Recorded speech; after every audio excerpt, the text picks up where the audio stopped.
Gravação iniciada. Boa tarde, meus queridos. Hoje, dia 19 de outubro.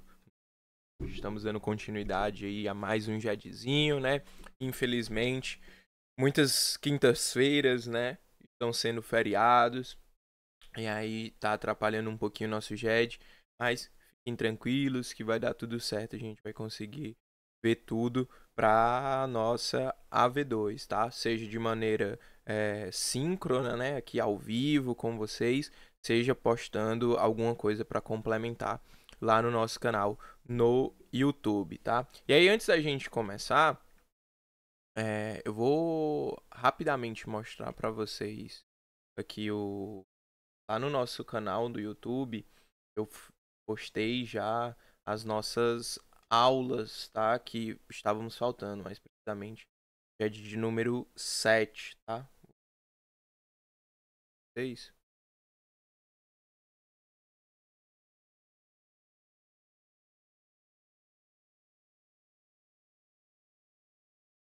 Nosso GED de número 7 já está lá postado no YouTube, certo?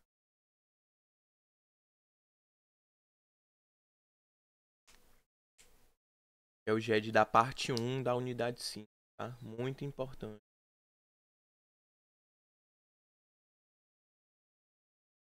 E hoje, vocês.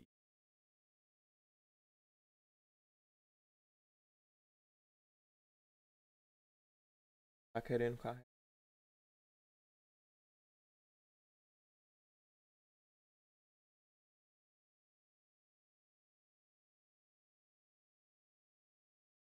Hoje vai ser difícil.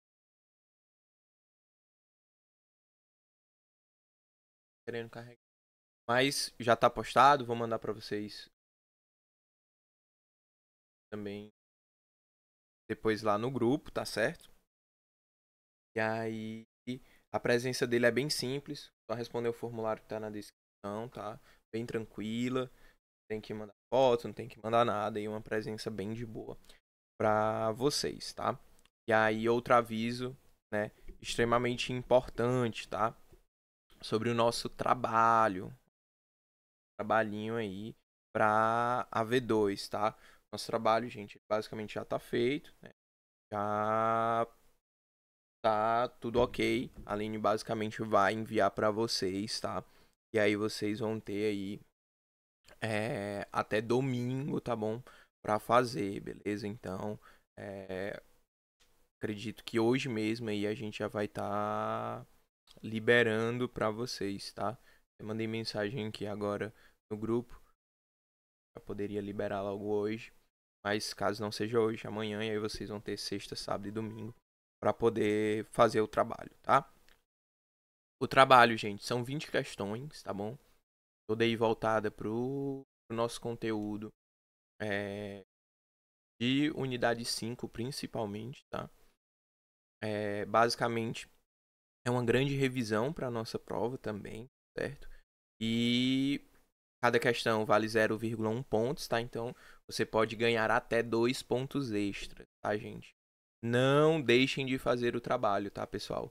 Não é só porque vale pontuação extra, tá?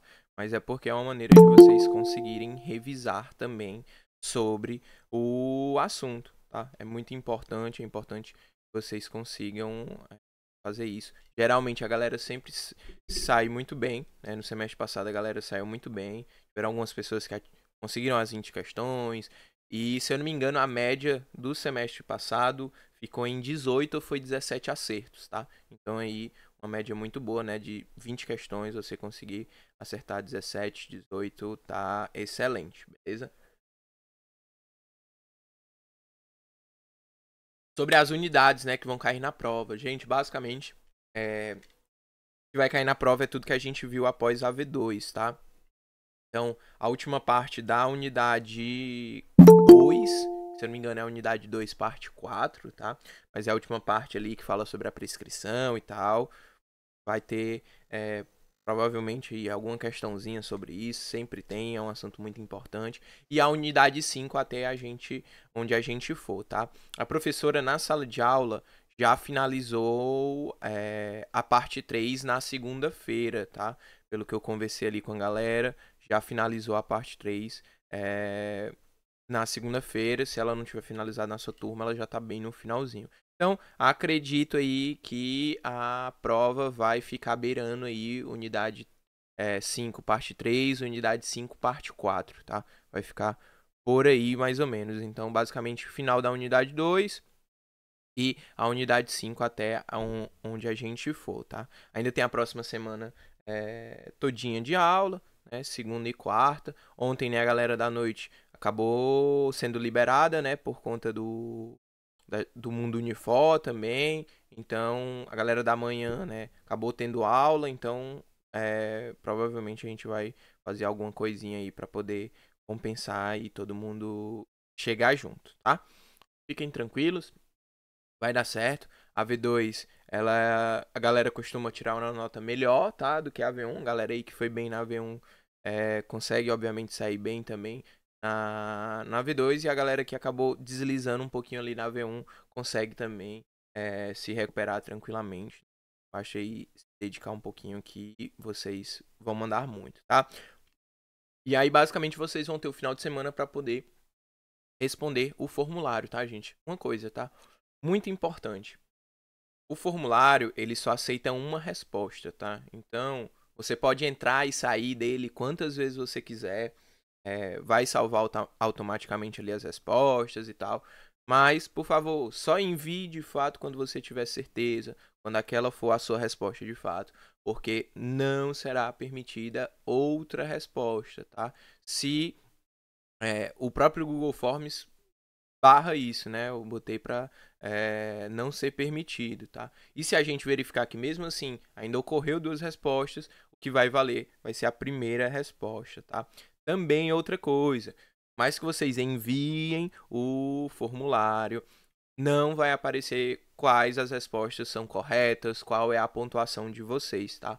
Só vou liberar a pontuação posteriormente ao encerramento, né? Porque senão aí era muito fácil, alguém mandava, ia saber qual era as respostas e aí, enfim, ficava muito fácil, não é o que é o correto, beleza?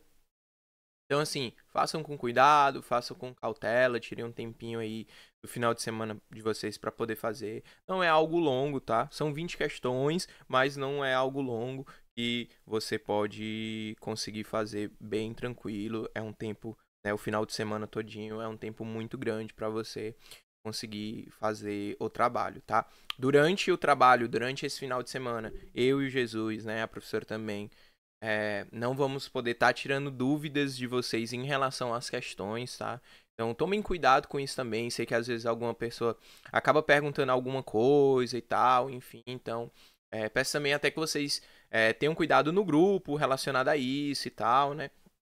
Mas sim, são todas questões objetivas, A, B, C, D. Não sei se tem alguma que tem mas tudo de marcar, tá? Todas as respostas estão ali de marcar correta, de marcar incorreta, de associar, de verdadeiro ou falso. Tem vários estilos ali de questões aí que fazem parte muito ali do nosso conteúdo, tá? Então a gente não vai poder estar tirando dúvidas de vocês, beleza? Mas eu peço muito que vocês separem as questões que vocês tiveram dúvida, tá? Então, pô, Enzo, tive uma dúvida numa questão de número X, uma questão que fala sobre tal assunto. Depois me explique e tal, quando passar o formulário, quando passar o período de resposta, eu explico com o maior prazer do mundo. E a gente precisa que vocês nos digam quais foram as questões que vocês tiveram maior dificuldade. E a gente vai ver isso também, né? De acordo com os erros da galera. E a gente vai trazer essas questões para a nossa revisão, tá? Que vai acontecer basicamente daqui a uma semana também, mais ou menos, né? No próximo sábado ali, no último sábado do mês, vai ser a nossa revisão, tá? Pertinho ali da prova, revisão, vou liberar o podcast, enfim. Tudo aquilo que a gente está acostumado, que a gente gosta bastante. Beleza? Então, depois desses avisos iniciais que são super importantes, tem alguma dúvida, pessoal? Tá tudo ok? Como é que estamos? Deu para entender? Então, Fiquem ligados aí no Torpedo, fiquem ligados no grupo, fiquem ligados lá no Ava. E logo mais vai estar saindo o trabalho de vocês. O trabalho, gente, ele tem instruções, tá? Para serem seguidas. Coisas que eu já comentei aqui. Mas, por exemplo, o trabalho, ele fecha às 23 horas do domingo, tá? Às vezes, né, a galera aí 23h01 acha que é 23h59. Não, 23 horas, tá? 11 horas eu encerro o trabalho, tá? Enzo, por que é 23 horas? Porque é 23 horas, tá?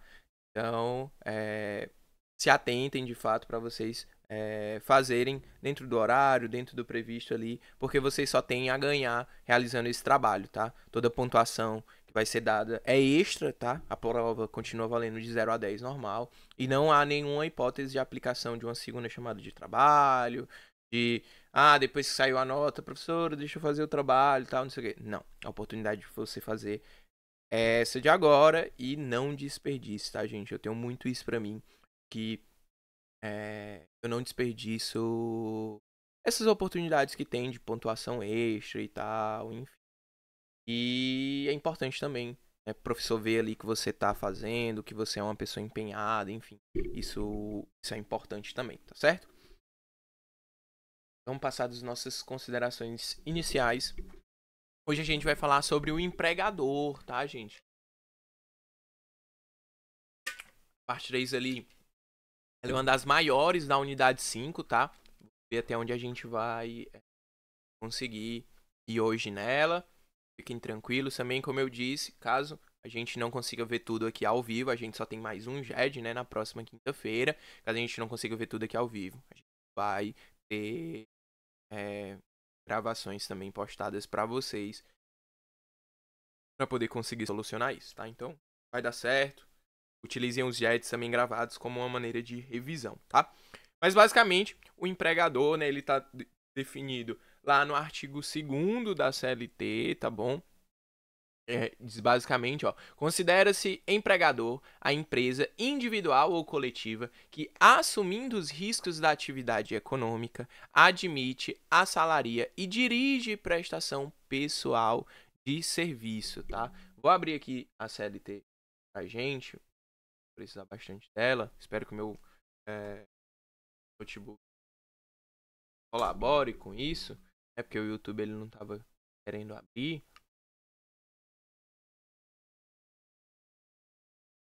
Certo?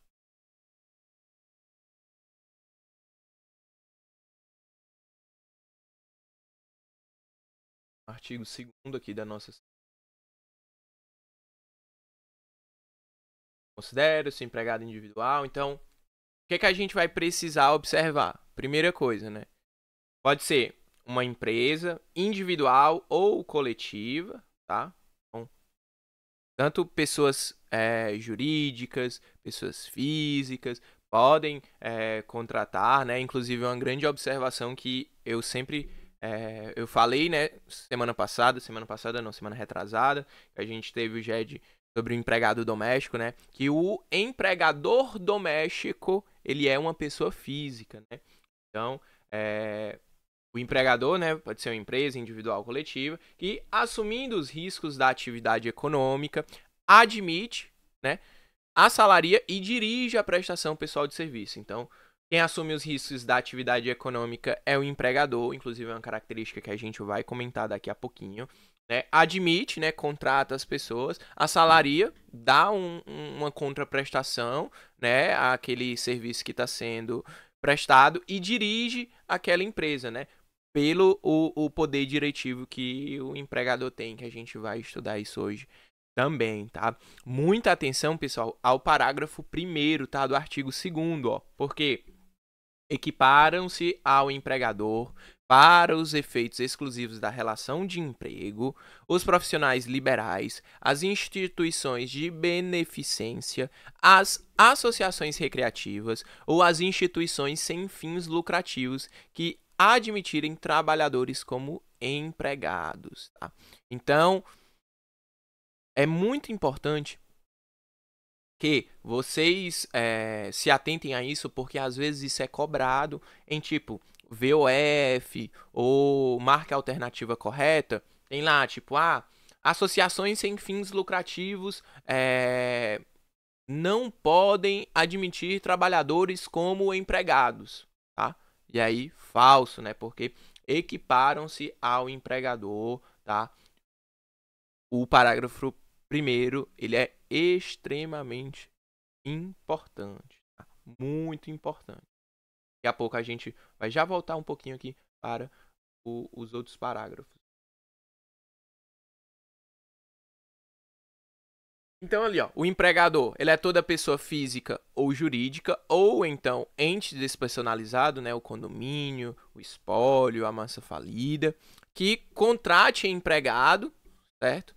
E é muito importante, né, vocês terem a distinção, né? Empregado, aquela pessoa, né, que vai realizar a atividade, é o polo ativo da relação, e o empregador é justamente o polo passivo, da relação empregatícia, né?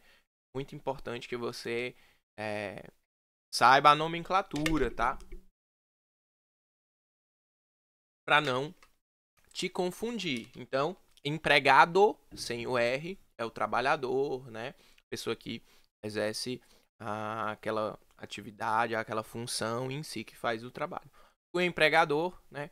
É o patrão ali, a pessoa que vai empregar a pessoa, tá? E aí a gente entra aqueles dois efeitos, né? Que eu comentei com vocês. A primeira, né? É relacionada à despersonalização da figura do empregador. Então, é muito importante, né, que dentro, né, do contrato de trabalho a gente vai ter o elemento fático jurídico, né, relacionado ali à questão da impessoalidade, tá, gente? Então ali, ó, é elemento fático jurídico imprescindível para caracterizar o empregado, certo? A pessoalidade, para caracterizar o empregado, e para caracterizar o empregador, a impessoalidade, tá? Então, justamente a impessoalidade. Então, a impessoalidade da relação de emprego, tá? Então, um dos, né, dos efeitos jurídicos aí, uma das características, né, para a caracterização do empregador, justamente, pessoal, essa impessoalidade, né, visa viabilizar, né, aqueles princípios que a gente estudou lá no começo do semestre, principalmente ali em relação ao princípio da continuidade da relação empregatícia, tá? Para que o empregador, né, com a impessoalidade possa, né, ter essa continuidade da relação de emprego, assim como para questões de sucessão trabalhista e tudo mais que a gente vai estudar lá no finalzinho dessa parte, tá? Um assunto que é muito importante, beleza, pessoal? Sucessão trabalhista a gente vai trabalhar bastante e é bem comum ter questões na prova colegiada, tá? De sucessão trabalhista. Outro efeito aqui, né, é a questão da assunção dos riscos, né? O patrão, né, o empregador, ele assume os riscos daquele empreendimento, tá? Então, ele é que é responsabilizado, né, pelos riscos daquela atividade, tá? Então, justamente a gente vê a questão da alteridade e aí por isso, né, a gente também tem a questão do poder diretivo patronal, que nada mais é do que o poder que o empregador tem de organizar, de fiscalizar e de punir os seus empregados. Aí, tá vendo? Até eu às vezes confundo. Então, poder diretivo patronal, a professora até coloca, né, no slide dela, né, umas setinhas, umas barrinhas e tal. Justamente, ele visa organizar, fiscalizar e punir os trabalhadores, tá? E é claro, né, pessoal, essa organização, essa fiscalização, essa punição, ela precisa, né, estar observada ali dentro dos limites, né, que o nosso ordenamento jurídico estabelece. Então, dentro, né, do poder diretivo patronal, o empregador ele vai poder exigir atividades lícitas de seus empregados, tá? Então, ele também não pode querer exigir atividades ilícitas de seus empregados e aí puni-los, por exemplo. Tá? Então, a gente vai observar agora um pouquinho de cada um desses poderes, né, de organizar, de fiscalizar e de punir, tá certo? Tranquilo? Tudo ok por aqui? Beleza? Um pouquinho mais rápido e tal, tá de boa.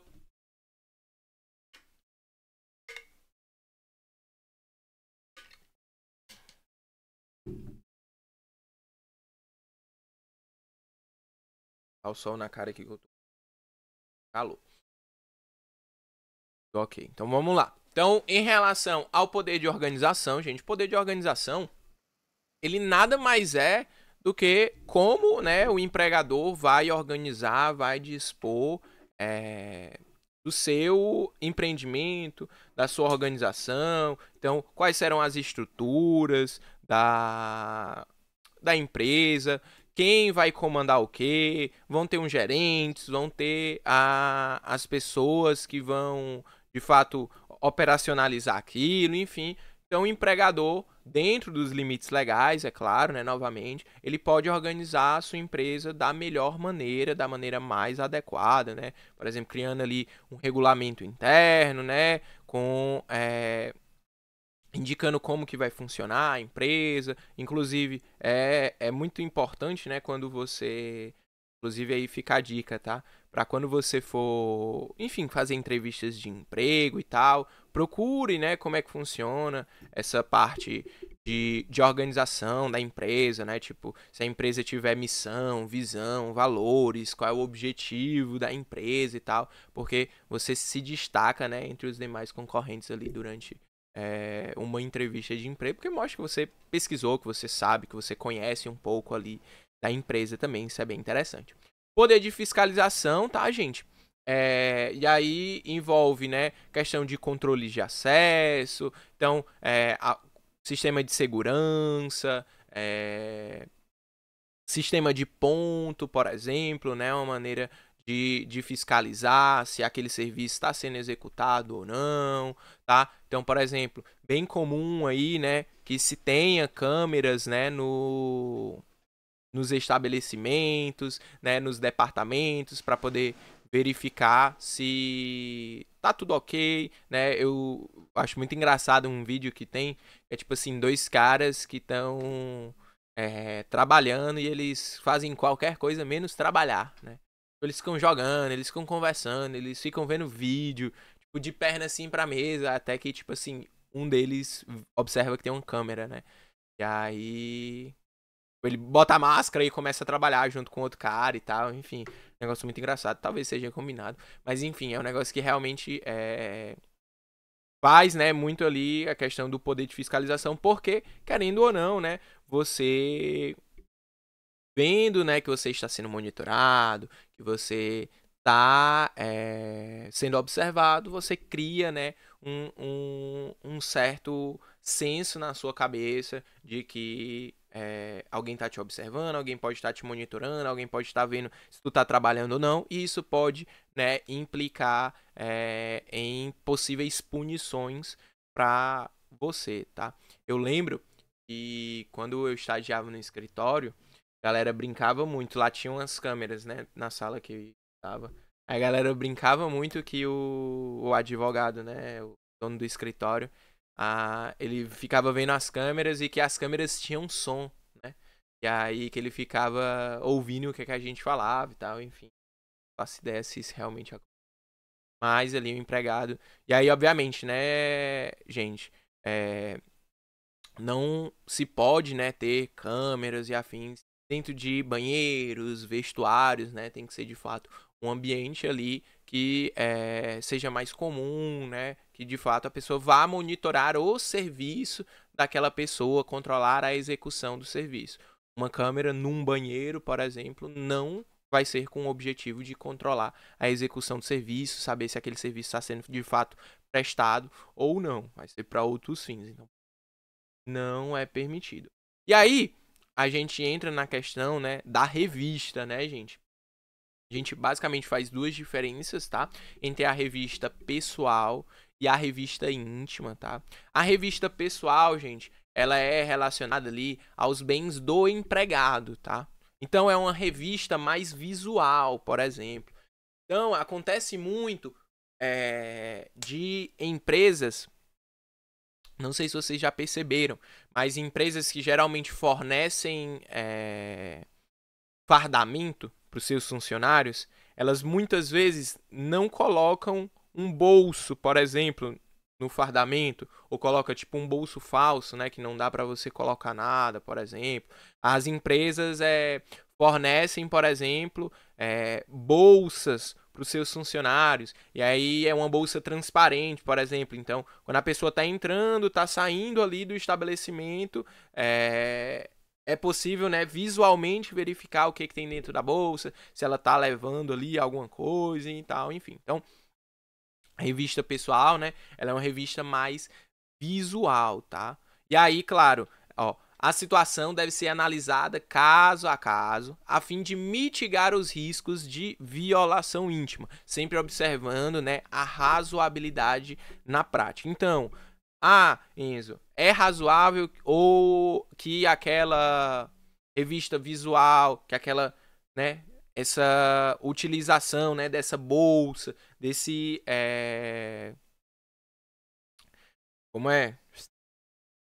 Esqueci o nome agora, do bolso falso, enfim, você tem que analisar, né, para ver se de fato, dentro daquela situação, dentro daquelas circunstâncias que estão lhe apresentando ali, de fato, né, pode causar algum risco ou não, você vai estar infringindo alguma coisa. Já a revista íntima, gente, ela visa ali proteger o patrimônio do empregador, tá?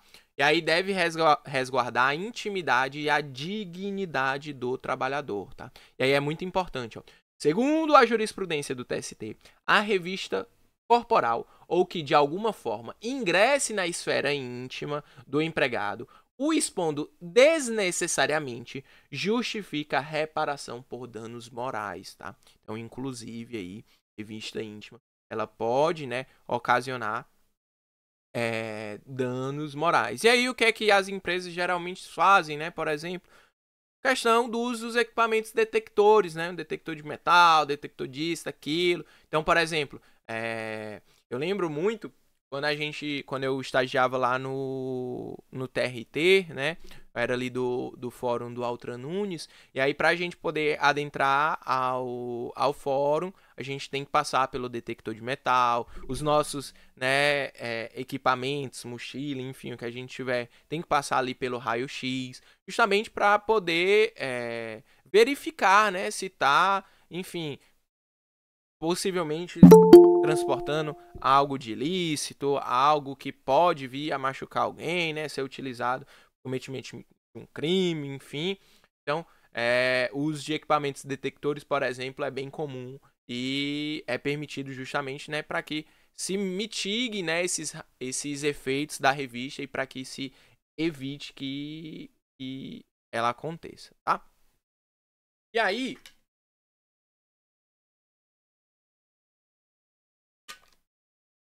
passando ali para o poder disciplinar, gente, ele particularmente é um dos que a gente consegue visualizar um pouco mais, né? Porque ele de fato é aquele finalzinho ali onde muitas vezes vai acarretar na dispensa, né, do empregado, tá? Então, o poder disciplinar nada mais é do que uma penalização, né? Aquela ordem que não foi cumprida, que foi violada, e obviamente dentro dos limites legais, né? Dentro do que o regulamento da empresa traz, dentro do que o nosso ordenamento jurídico prevê, que ele inclusive prevê uma maneira gradativa, tá? Uma ordem, né, gradativa do poder disciplinar. Então, primeiro, a gente começa com uma advertência, né, seja verbal ou escrita. Depois, a gente passa por uma suspensão, né, a pessoa vai ficar ali um período afastado do trabalho, e aí posteriormente, né, a dissolução do contrato de trabalho, né?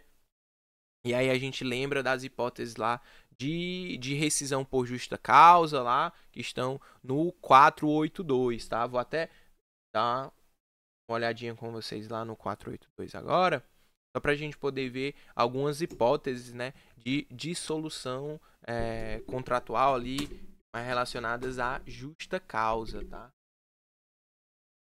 Então aqui, ó, constitui justa causa para rescisão do contrato de trabalho pelo empregador, ato de improbidade, incontinência de conduta ou mau procedimento, condenação criminal do empregado passada em julgado, caso não tenha havido suspensão da execução da pena, desídia, né, no desempenho das respectivas funções, embriaguez habitual, violação de segredo de empresa, abandono de emprego, ato lesivo à honra ou à boa fama praticada no serviço contra qualquer pessoa, prática constante de jogo de azar, enfim. Então, o artigo aí, o 482, trazem as hipóteses, né, de justa causa, tá? Pode falar, Michel.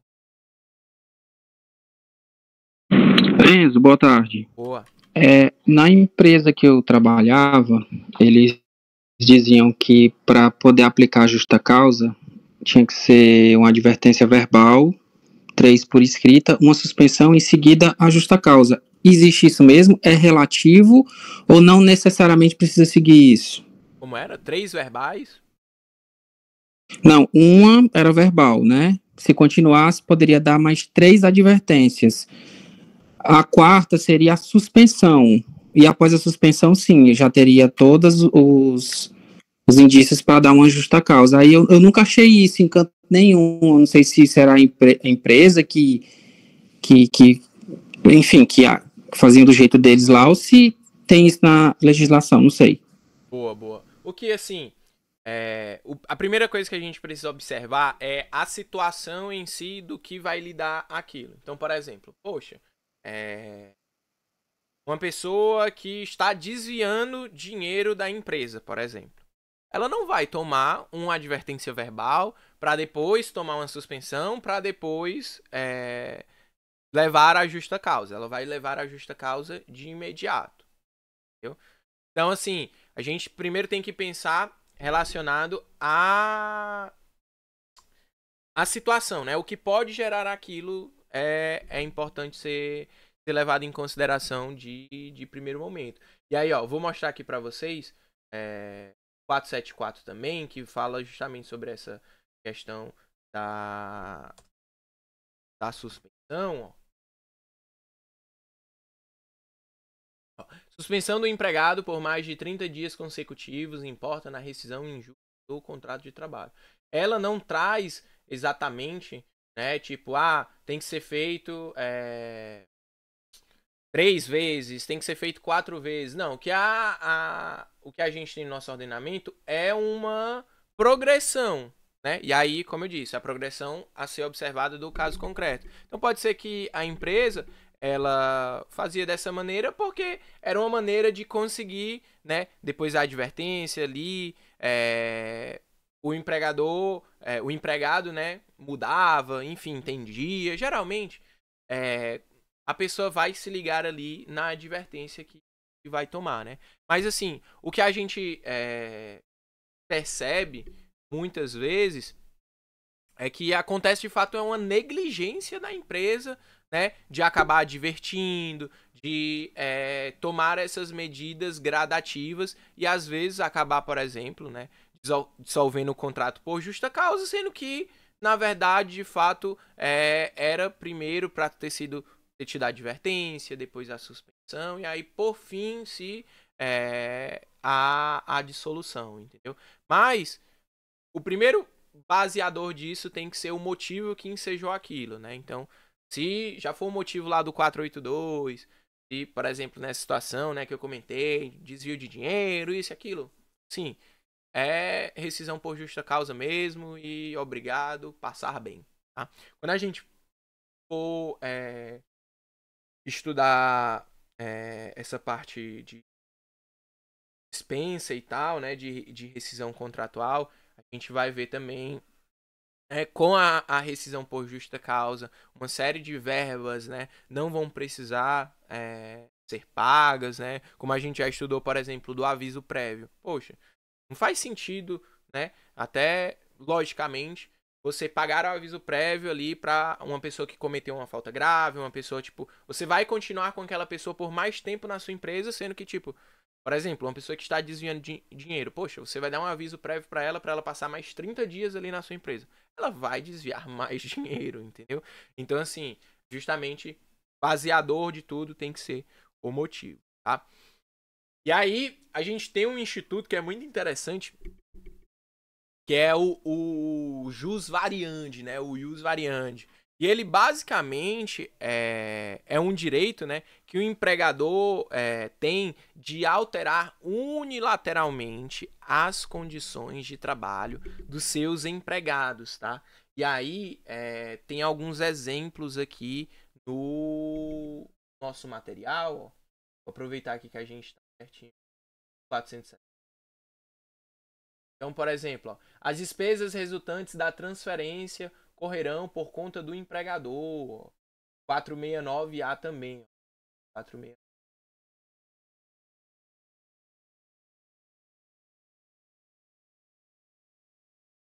Ao empregador é vedado transferir o empregado sem a sua anuência para localidade diversa da que resultar do contrato, não se considerando transferência a que não acarretar necessariamente a mudança do seu domicílio. Então, por exemplo, pode haver a mudança, né, do local ali de trabalho, desde que não acarrete necessariamente o domicílio, tá?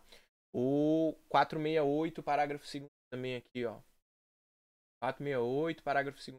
Alteração de que se trata o parágrafo 1º desse artigo, com ou sem justo motivo, não assegura ao empregado o direito à manutenção do pagamento da gratificação correspondente e não será incorporada independente do tempo de exercício da respectiva função. E aí o que é que diz o parágrafo 1º? Não se considera alteração unilateral a determinação do empregador para que o respectivo empregado reverta ao cargo efetivo anteriormente ocupado, deixando o exercício de função de confiança. Então, por exemplo, a pessoa ali que foi colocada numa função de confiança, o seu empregador posteriormente pode reverter, né, retornar a pessoa ao seu cargo efetivo, né, a gratificação, né, não será incorporada. Então, isso faz parte ali de um poder que o empregador tem para fazer modificações, alterações nas condições de trabalho, tá? Parêntese aqui abrindo aqui um parêntese para vocês. Tem uma questãozinha lá no trabalho de jus variandi. Legal.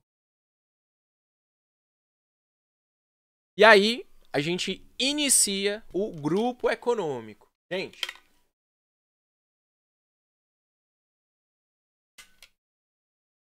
disse para vocês que íamos voltar para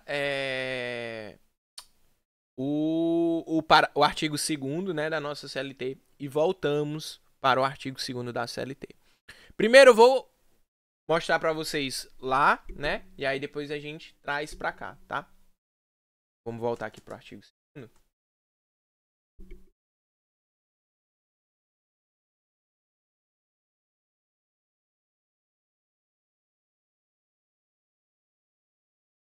Parágrafo 2º. Sempre que uma ou mais empresas, tendo embora cada uma delas personalidade jurídica própria, estiverem sob a direção, controle ou administração de outra, ou ainda quando, mesmo guardando cada uma sua autonomia, integrem grupo econômico, serão responsáveis solidariamente pelas obrigações decorrentes da relação de emprego. Então, o que é que esse parágrafo 2º nos traz? Ele nos traz, né, essa definição, né, de grupo econômico, que a gente precisa observar esses 3 fatores que eu coloquei aí, ó. A formação de um grupo, né, ou seja, uma aglutinação, né, por mais que as pessoas tenham personalidades diversas, né? Sejam empresas que possuem personalidades jurídicas próprias e tudo mais, tá? Mas elas irão se juntar. Uma exploração de uma atividade econômica, tá? Em comum. E um potencial relação de subordinação ou coordenação entre os integrantes do grupo econômico. Então a gente vai observar que existe, né, o grupo econômico vertical, né, que há essa relação de subordinação, e um grupo econômico ali horizontal, né, que não há essa relação de subordinação, tá? Vamos começar com o grupo econômico vertical, tá? O grupo econômico vertical, hierarquizado ou com subordinação, enfim, tem nomenclaturas diferentes de se chamar, mas nada mais é do que quando há uma empresa, certo? As empresas se juntam, formam um grupo econômico e uma empresa coordena, uma empresa vai estar envolvida na direção, no controle das demais empresas, tá? Então, é muito comum hoje em dia, né, a questão do grupo econômico, tá? E aí, o grupo econômico vertical é justamente aquele que tem uma empresa que vai coordenar, que vai administrar as outras empresas, tá? Se cada empresa tiver ali a sua autonomia, né, e integrarem o grupo econômico, a gente pode ter um grupo econômico não hierarquizado, horizontal, de coordenação, enfim, onde a gente vai ter ali todas as empresas coordenando, trabalhando juntas, tá? No mesmo patamar. Não vai ter uma hierarquia entre as empresas, não vai ter uma empresa administrando as outras, tá? E aí eu trago para vocês o parágrafo primeiro agora aqui, do artigo 2º, que ele é extremamente importante e ele é bem comum de cair, tá? Que ele diz assim, ó: não caracteriza grupo econômico a mera identidade de sócios, sendo necessárias para a configuração do grupo a demonstração do interesse integrado, a efetiva comunhão de interesses e a atuação conjunta das empresas dele integrantes. Então, não necessariamente ter os mesmos sócios na empresa vai fazer com que aquilo seja um grupo econômico. O que vai precisar ter? Demonstração do interesse, né, de fato integrado, ou seja, aquelas empresas têm um objetivo em comum, têm de fato um objetivo juntos, a efetiva, né, comunhão desses interesses e a atuação conjunta das empresas, tá? Então, esse parágrafo terceiro ele foi acrescido, né, com a reforma trabalhista, tá? Então a gente precisa observar não só os sócios, tá? Por mais que as pessoas estejam no mesmo quadro societário ali, não necessariamente vai importar os sócios, tá? Porque a mera identidade dos sócios não caracteriza grupo econômico. Muito comum. Gente, isso é cara de questão de colegiada, tá? Cara de questão de colegiada. E aí eu penso agora para vocês, pra gente poder fazer um exercíciozinho, né, de grupo econômico rapidinho. Balizar.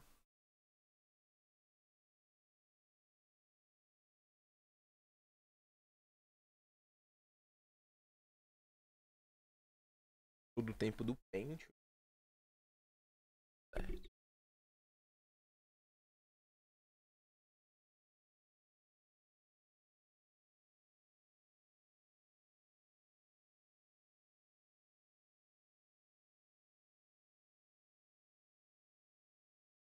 Tô abrindo aqui pra.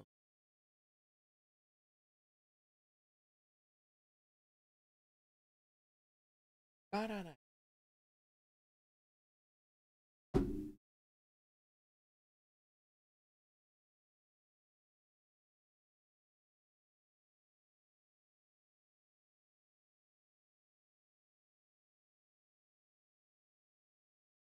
abrir aqui.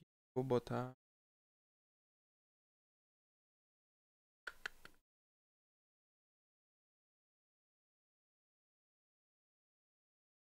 Apresentando aí.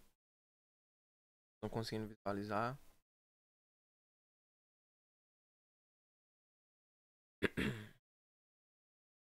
Sim.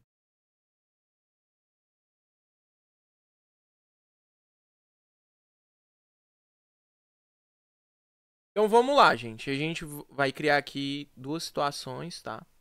Primeiro aqui é a empresa A, tá? Vai ter o sócio, ser a Sara. Sara, a sócia da empresa A. E a gente vai ter a empresa B.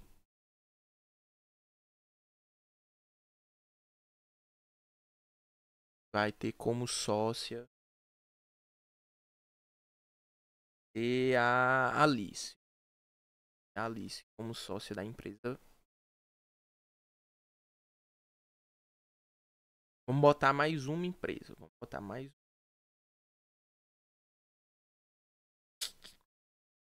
Botar a Letícia. Mulheres vão dominar as empresas. Tá? Então a gente tem as empresas A, B e C. E estão sócios, né? Aí a Sara, a Alice, a Letícia. Tá?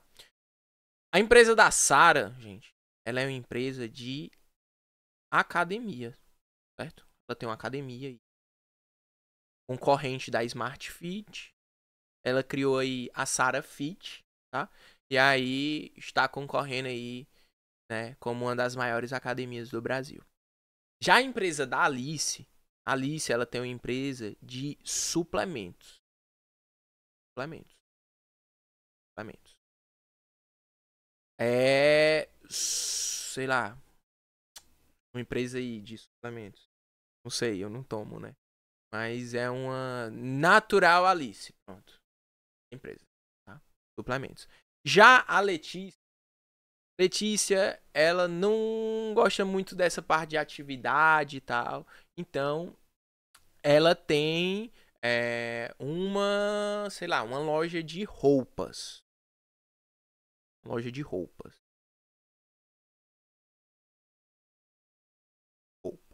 Certo? Letícia Fashion, o nome da loja. Beleza? A Alice chegou pra Sara e falou: Sara, deixa eu colocar a minha loja de suplementos na tua academia. Vamos entrar numa sociedade aí, vamos fazer com que os teus alunos da academia tenham desconto na loja de suplementação e eles consigam fazer um acompanhamento ali e tal. E aí elas acertaram e fizeram a união na empresa, né? E aí ficou 50-50 para cada um, tá? Ser justo. E aí cada uma ficou com 50%. O Michel, ele é o personal da academia. E aí ele é contratado ali, né? CLT e tudo mais. E aí ele foi dispensado. E a Sara e a Alice não pagaram as verbas trabalhistas. Não pagaram as verbas trabalhistas do Michel. E aí ele foi para a Justiça do Trabalho para poder buscar os seus direitos. E aí eu pergunto para vocês. O Michel, gente, ele vai poder cobrar apenas a Sara ou apenas a Alice ou as duas pessoas? O que é que ele vai poder fazer? Michel foi contratado originalmente, né, pela academia da Sara, né, porque ele era o personal trainer, né, de lá e tudo mais. E aí, o que é que vocês me dizem? Ele vai poder acionar apenas a Sara, apenas a Alice, ou ele vai poder acionar as duas pessoas? O que é que vocês me dizem? Nunca mais eu tinha... Que é isso, Michel? Tá me chamando de velho, cara. E aí, me digam aí, o que é que vocês acham? Letícia disse que era as duas. Sara, acho que fiquei com o Bel sozinha. Que isso, Sara? Você não ficou com o Bel sozinha, tá? Vocês formam um grupo econômico, tá? Vocês desempenham uma atividade, né, com interesse. Você tem interesse nos serviços da Sara e a Sara tem interesse no seu serviço. Vocês, né, são sócias ali da empresa e tudo mais. E aí, vocês formam sim um grupo econômico. E a gente viu, né, que a solidariedade entre o grupo econômico, tá? Então, exato, quase a mesma lógica da sucessão de empregadores. O Michel ali vai poder acionar tanto a Sara quanto a Alice, tá?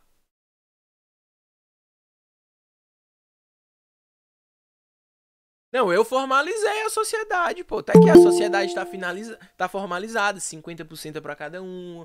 Vocês duas lá atuando juntos, tal, dividindo os lucros, os prejuízos. Mas se caracterizar, né, o grupo econômico, não necessariamente. E aí eu vou pro meu outro exemplo para mostrar que a mera identidade dos sócios não faz com que caracterize, né, o grupo econômico, tá? Então, por exemplo, a Sara e a Alice são muito amigas da Letícia. E aí, elas estão vendo que o ramo de roupa tá dando certo, só que elas tiveram uma sacada. Pô, eu tenho uma academia, eu tenho uma loja de suplementos, por que não ter uma loja de roupa de academia dentro da academia, certo? E aí elas se juntaram. Sara, Alice e Letícia e formaram uma nova sociedade. Não sei quantos por cento fica, né? 33,333. E alguém vai ficar com 33,34. Foi mal. Se degladinha aí pra ver quem vai fazer o quê. Nessa situação, por exemplo, ó, elas exercem uma atividade em comum, atuam juntas, possuem interesse integrado ali. O Michel, por exemplo, poderia acionar qualquer uma delas, poderia acionar o grupo, né? O que acontece hoje em dia, por exemplo, é que se acione já o grupo diretamente. Sara, Alice e Letícia, tá? De uma vez só. Porque aí as chances, né, da pessoa ter êxito é maior. Beleza? Mas vamos supor que agora a Bruna, ela tem uma empresa de moda, pô. A Bruna aí, ela tem uma empresa de moda. Tá aqui, moda. E aí, ela chama as meninas. Pô, ei meninas, vamos fazer parte aí de uma empresa Bruna Model Agency aí que eu abri agora e tal, pra gente poder conseguir alavancar essa empresa. Então vai entrar agora a Sara, a Alice, a Letícia e a Bruna. Formaram uma nova empresa. Cada um agora com 25%. Aí eu pergunto pra vocês. Essa empresa nova formada não tem nenhuma relação com o ramo de academia, não tem nenhuma relação com o ramo de suplementação, não tem nenhuma relação com roupas de academia. Numa eventual ação, o Michel, ele não poderá cobrar, por exemplo, Sara, Alice, Letícia e Bruna. Por quê? Por mais que tenha, né, os mesmos sócios, né? A gente basicamente tem o acréscimo apenas da Bruna, a gente tem os mesmos sócios. Não há um interesse em comum, não há nada integrado ali, não exercem atividades econômicas que frutem algo, é só os mesmos sócios. Então a mera identidade dos sócios não caracteriza grupo econômico. Beleza? Deu para pegar mais ou menos? Então, assim, sim, boa. Então, pô, tá fazendo a questão sobre isso? O que é que você vai fazer? Você vai desenhar, pô. O enunciado vai falar: a empresa A se juntou com a empresa B para exercer uma atividade em comum e não sei o que, não sei o que, não sei o que, blá blá blá blá blá blá. Ou então ela vai falar que a empresa A e B e C se juntaram, porém não exerciam, o C não integra a outra empresa que já tinha do A e do B, não exerce aquela atividade em comum com aquelas empresas. O enunciado vai te dizer. O enunciado vai te dar aquelas características que a gente viu de atuação em conjunto, ter algo ali integrado. Beleza? O enunciado vai te dizer e você vai conseguir identificar se é grupo econômico ou não. Tá? É muito comum, gente, na colegiada ter questão aí de grupo econômico. Muito comum. Vamos voltar aqui para nossa apresentação. Felizmente não disponibilizarei meus desenhos para vocês, né? Porque vai que vocês vendem, né? Bota, sei lá, numa galeria de artes e tal. Enfim. Poxa, é triste, né? Vocês, um dia, as coisas vocês veem na gravação, tá? Mas não vou dar o prazer de vocês terem, né? Uma pena, uma pena. Triste, é triste. Acho que a professora deu um exemplo bem parecido com esse, né? Em sala de aula, né? Ela gosta desse exemplo da academia e tal. E é algo que a gente consegue visualizar muito. E aí, pessoal, ó, eu trouxe o exemplo para vocês para poder a gente passar para esse próximo slide, ó. O grupo econômico, gente, ele é um empregador único, tá? Todas as empresas, elas vão ser solidariamente responsáveis, tanto ativamente quanto passivamente, tá? Então, por exemplo, a empresa lá no exemplo, né, Sara, Alice e Letícia. Pô, a Sara não recolheu os tributos, tá devendo ao fisco. O fisco vai poder executar, né, vai poder cobrar do grupo econômico. Elas são solidariamente responsáveis, tanto ativa quanto passivamente, tá? E aí, a gente tem uma súmula, tá? Súmula aí número 129 do TST, que vai falar sobre isso também, tá?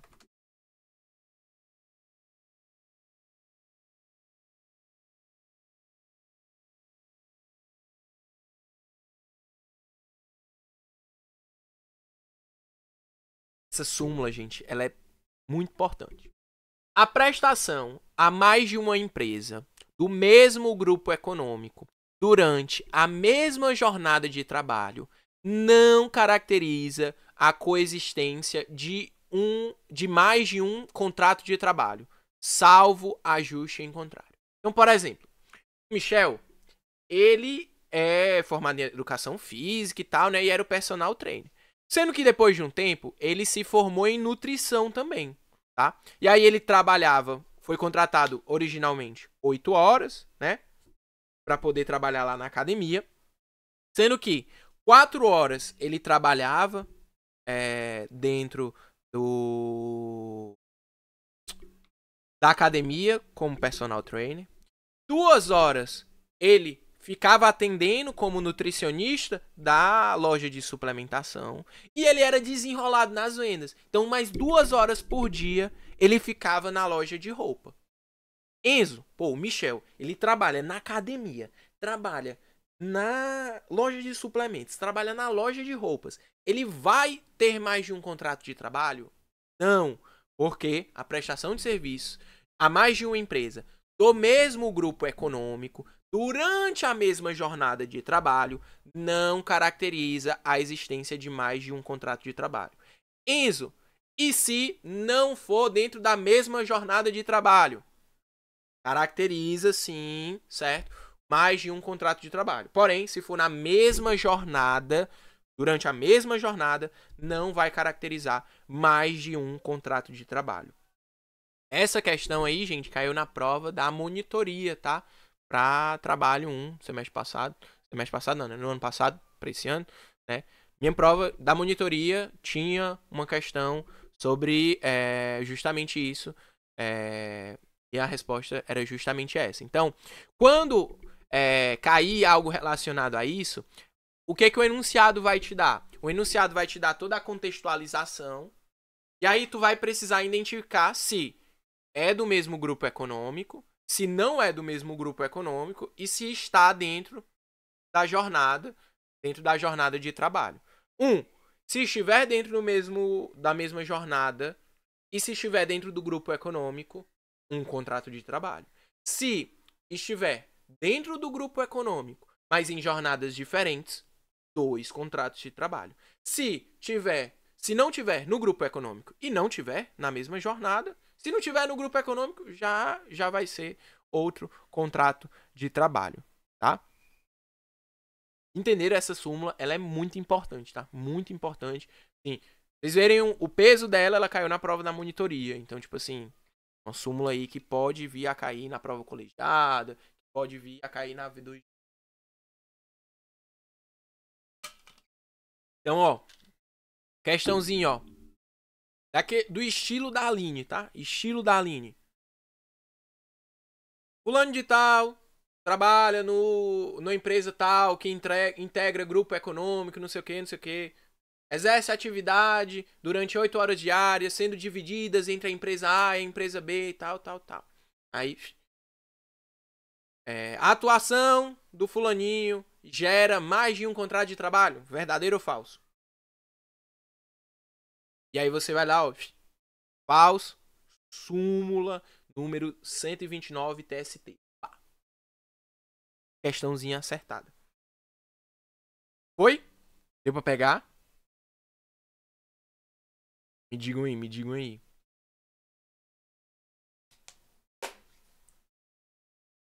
Sim. Maravilha.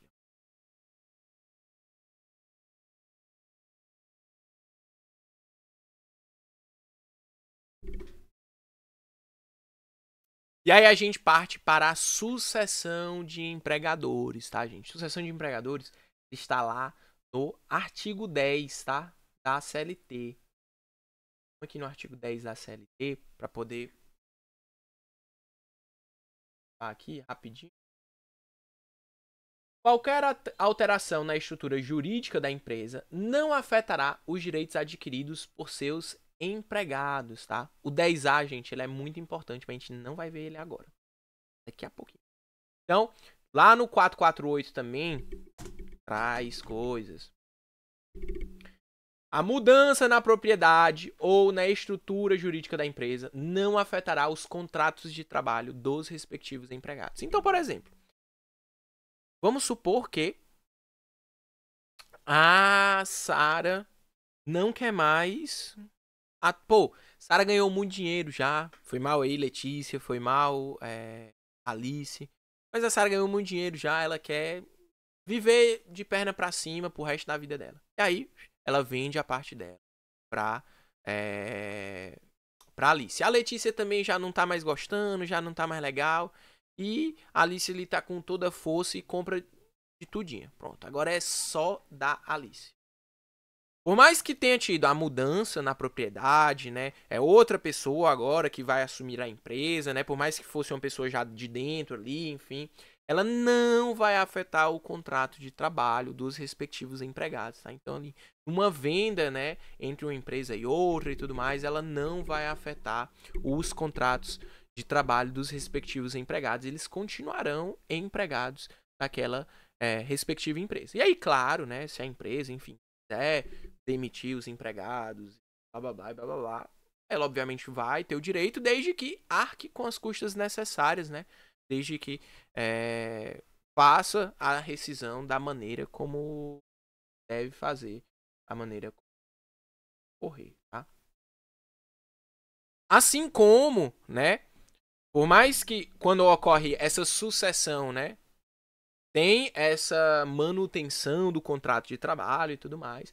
A extinção da empresa, né, produz, né, efeitos de cessão de vínculo, tá? E aí, claro, quem suceder essa empresa posteriormente, né, vai responder pelos direitos trabalhistas, tá? Então, a pessoa que compra uma empresa, né, ela compra com os seus ônus e com os seus bônus também, tá? Então, se aquela empresa tiver dívidas trabalhistas, dívidas fiscais, aquela pessoa vai, querendo ou não, acabar comprando aquilo também, tá? Tem até um OJ aqui.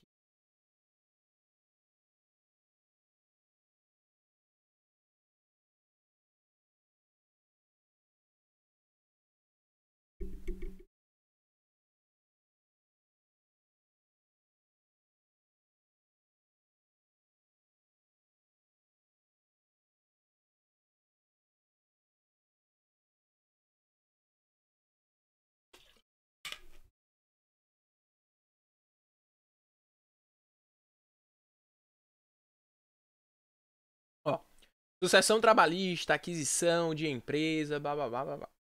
O sucessor não responde solidariamente por débitos trabalhistas de empresa não adquirida, integrante do mesmo grupo econômico da empresa sucedida, quando, à época, a empresa devedora direta era solvente ou idônea economicamente, ressalvada a hipótese de má-fé ou fraude na sucessão. Então, desde que, né, não haja a má-fé ou a fraude ali na sucessão, ainda pode, né, ser feito alguma coisa para que não ocorra esse tipo de sucessão. Mas o que é muito importante para a gente, tá, é o artigo 10A da CLT, tá? E ele nada mais é do que a responsabilidade do sócio retirante, tá, gente? O sócio retirante e vai ainda responder, tá?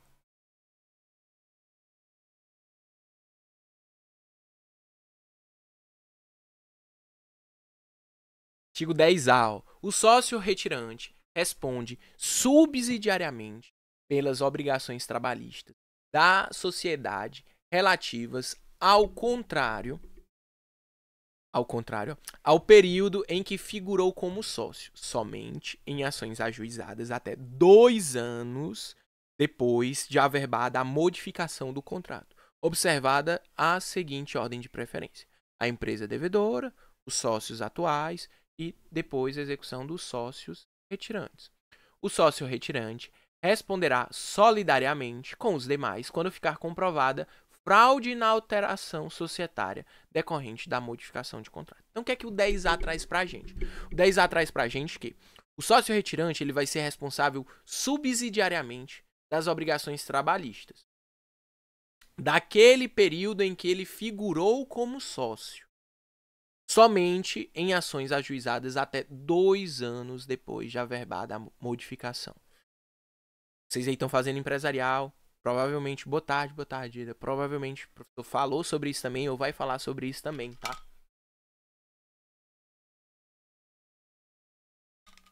Mas o que acontece? Muitas vezes, acontece da pessoa sair da sociedade, mas não fazer a averbação da respectiva saída, né, da modificação contratual. E ela vai continuar respondendo de maneira solidária, já que ela não saiu. Porém, se a pessoa sair, tá, ela vai responder, se a pessoa sair, fazer a averbação da modificação, ela vai responder de maneira subsidiária e até 2 anos depois de sua saída. Quando a gente faz uma consulta, por exemplo, na junta comercial, mostra a data da entrada daquele sócio. Se ele não tiver saído, não vai ter data de saída, mas se ele tiver saído, vai ter data de saída também.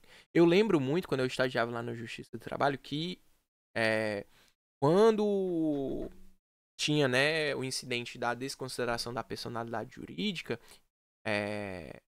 inversa, né, para poder atacar o...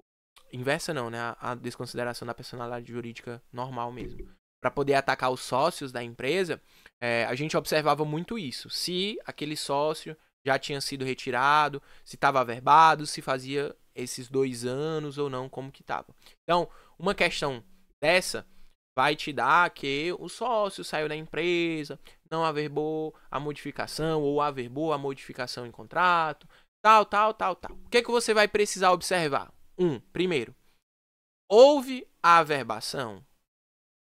Beleza, houve ou não houve a averbação? Tá dentro desses 2 anos? Tá dentro desses 2 anos ou não?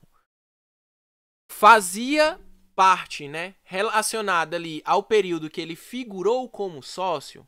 Fazia, não fazia. E aí você vai precisar atuar a partir disso. Então, por exemplo, uma pessoa ali, ela figurou como sócio da empresa do ano 2000, tá? Até 2020. Quando foi em 2020, teve a averbação, tá?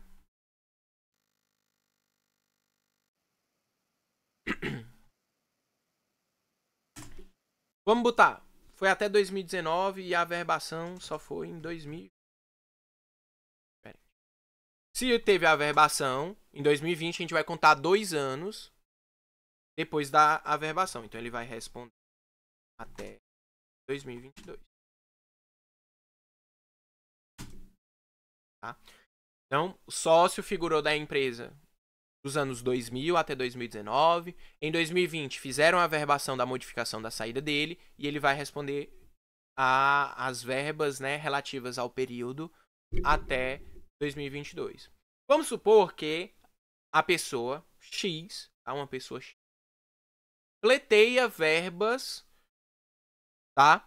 Propõe uma ação trabalhista, tá? Uma ação trabalhista. Então vou botar aqui a propositura da ação. Foi no mês 6 de 2021 e ela pleiteia direitos relativos aos anos de 2018 a 2021.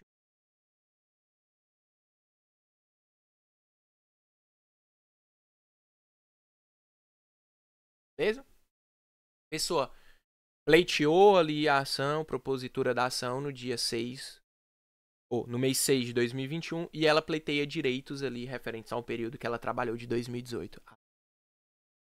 Pergunta é, esse sócio retirante, ele se enquadra no período que está sendo pleiteado os direitos? Sim ou não? Me digam aí.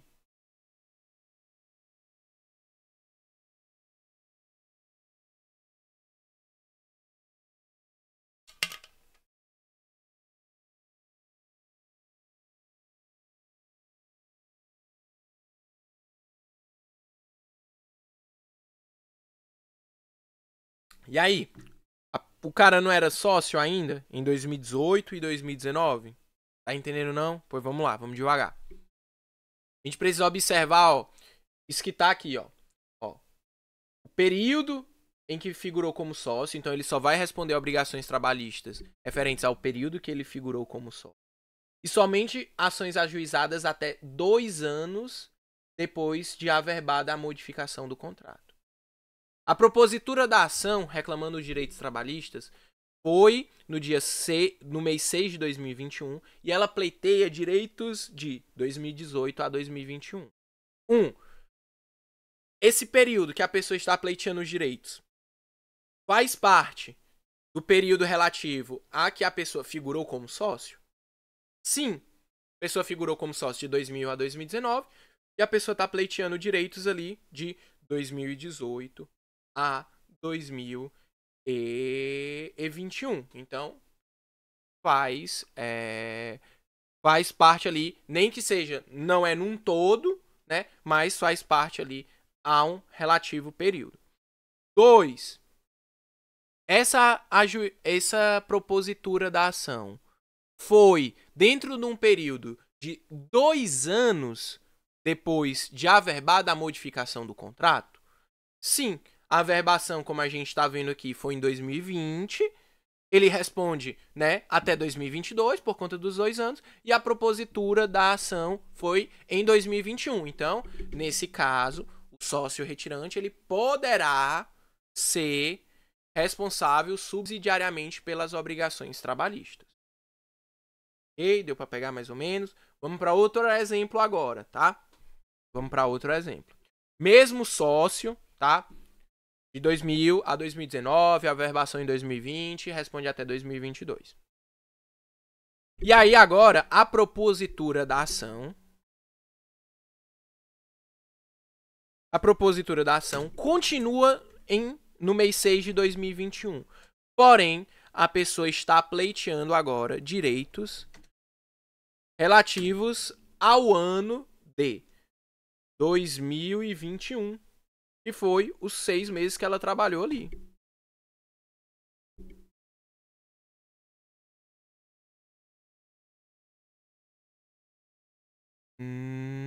Não, uma coisa é uma coisa, outra coisa é outra coisa. Não tem relação, tá? Não tem relação, beleza? São prazos de 2 anos, mas um é do encerramento do contrato de trabalho. O outro aqui, nesse caso, é da averbação da saída do sócio. Entendeu? Ok. E aí o nosso segundo exemplo, ó. A pessoa agora pleiteia direitos relativos ao ano de 2021 e propôs ação no próprio ano de 2021. Primeira coisa que a gente vai observar: faz parte ao período em que a pessoa figurou como sócia? Sim ou não? Pô, a pessoa figurou como sócia até 2019. E a pessoa está pleiteando direitos de 2021. Então, não faz parte do período que a pessoa figurou como sócio. Se não faz parte do período que figurou como sócio, a pessoa não vai responder de maneira subsidiária, nem não vai responder. Beleza? Não fez parte do período que figurou como sócio, não vai responder. Ok? E aí, Enzo, a pessoa propôs a ação em 2023. Propôs a ação em 2023. E é no período que a pessoa figurou como sócio. Mas a pessoa só vai responder até 2 anos depois de averbado. Como a nossa averbação aqui ocorreu em 2020, ela só vai responder até 2022. Então, a pessoa que está propondo a ação em 2023 não vai poder fazer com que o sócio retirante responda. Deu para pegar? Deu, não deu? Meio turbulento? Como é que foi? E aí, me digam.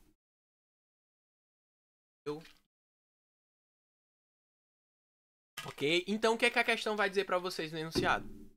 A questão para vocês vai dizer que a pessoa saiu da empresa na data tal, que teve ou não teve a averbação. Se não tiver a averbação, a pessoa continua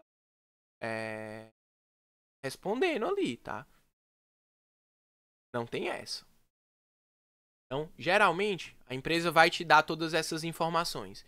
Se é no período ali que a pessoa figurou como sócio, se teve a averbação ou não, e aí a partir disso você vai conseguir responder tranquilamente.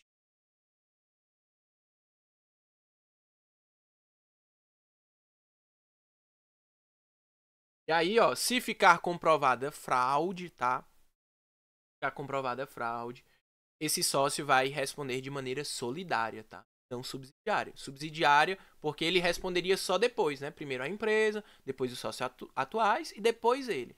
Se for comprovada a fraude nessa alteração societária, ele vai responder junto com outros sócios, tá? De maneira solidária. Deixa eu só ver aqui.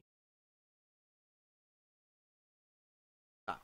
Como já são 3 e pouquinho, a gente vai parar aqui, tá?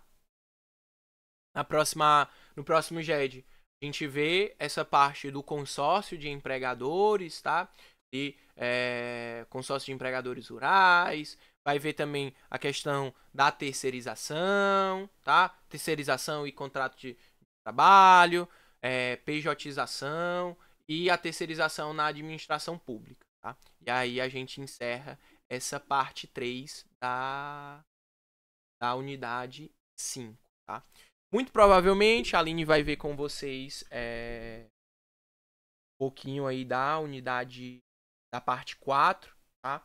Amanhã ela já começou a ver um pouquinho. E aí, enfim, ela vai avisar aí vai ser da prova pra gente tá tranquilamente, tá? Eu peço só que vocês esperem rapidinho aqui enquanto eu mando o link, tá? Galera da gravação, já vou encerrando por aqui. Muito obrigado. Mandem o resumo, o mapa mental, para eu poder dar a presença de vocês.